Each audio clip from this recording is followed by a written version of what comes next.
16 kaaviosta ollaan tultu tänne ja se tarkoittaa monen monta lähtöä laistelu 1 on finaalissa ja laistelu 5 niin ikään, eli 2 on tässä jo välillä pudonnut.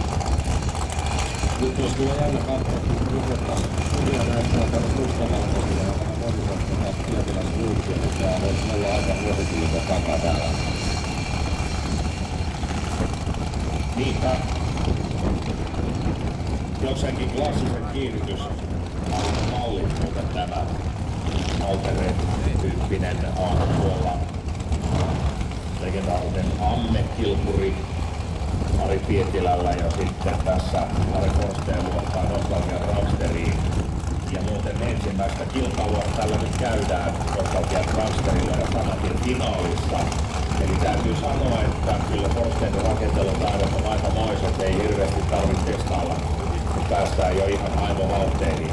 On se aika huikea suoritus uudella halvalla kisaa ja tämmöisiä finaaleja.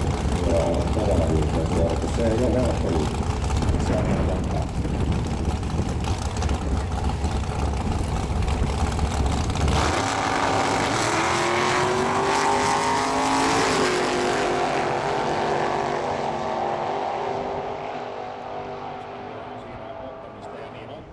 Ja sitten tullaan maaliin ja voittaja Ari Pietilä 8.